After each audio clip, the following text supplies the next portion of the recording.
In this video, I'm going to show you how to add a place mark very quickly. We encourage our users to add place marks, and the first thing I need to bring to your attention is that if you are not logged in, and you don't have to be logged in to create a place mark, the only thing is you will not get credit for any place mark that you've added. Whereas if you've logged in, then your username will be used to give you credit for adding the particular place mark. Now I'm not logged in here, and so you'll see it as someone that's not logged in. But keep in mind, if you want to get credit, you need to log in, and we'd like you to get credit. Alright, so it's very obvious here. You go up to this yellow button and you click it. It says add your own place mark. So I'm clicking it, and this little box comes up and it says zoom in. It reminds me to zoom into the area of interest so that I can click on it. And you can see that the mouse cursor turns into a cross. And wherever I put that cross and scroll, that's where it's going to scroll down to.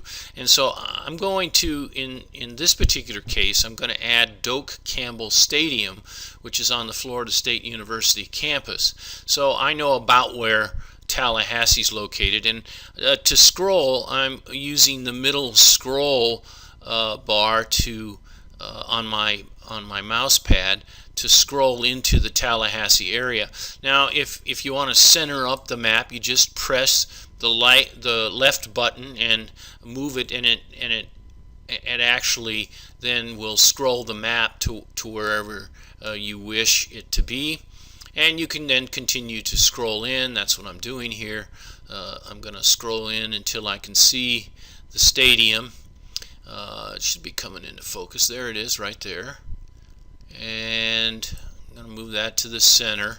And now all we need to do is we need to put the crosshairs over the stadium and click it. Now look what happens when you click that.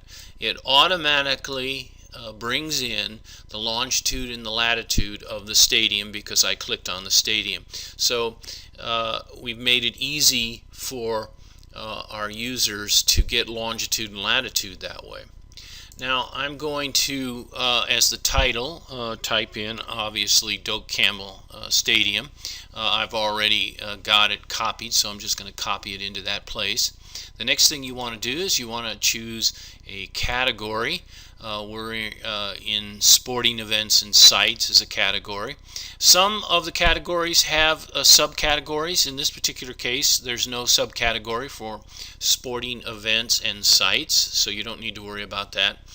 If you have a photo that you would like to upload, all you need to do is click Upload Image, and it will take you to your desktop, and then you can search for whatever picture you're interested in, image, and click Open, and it will bring that image up. I'm not going to bring any image up at this time. And then we ask that you add some comment.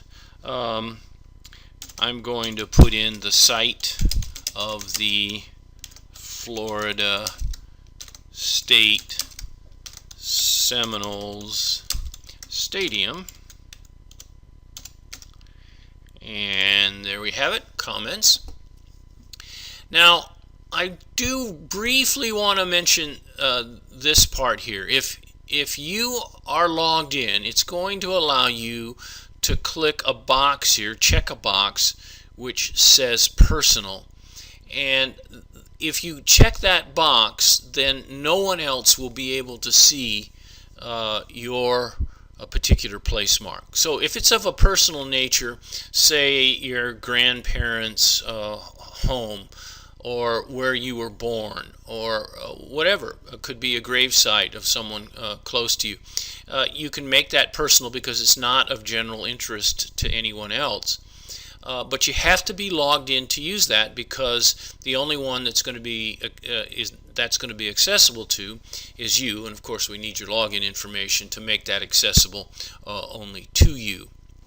And then the last thing you need to do here, oh, by the way, there's a little button down here at the bottom if you want to add more details. So that's if you want to add a detailed description or put any references into this, you could click that button. I'm not going to do it here, but it's intuitively obvious once you click it what you need to add.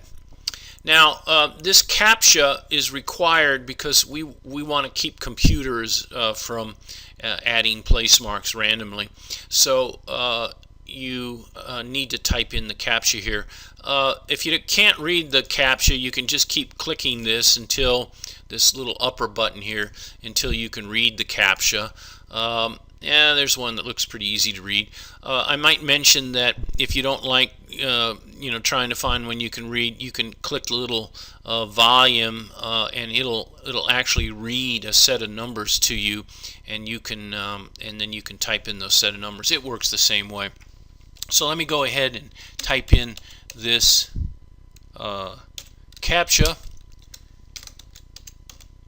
and hope that that's right. And then we come over here and we hit the little save button on the lower right hand corner, and notice that up here we're going to see a pop-up window. It says your place mark was successfully added and will be reviewed. Please check back within 24 hours. So what's going to happen is that place mark that you've added, you can see it shows up right here. It's going to be reviewed in 24 hours. We're going to check it to see if it's a legitimate place mark.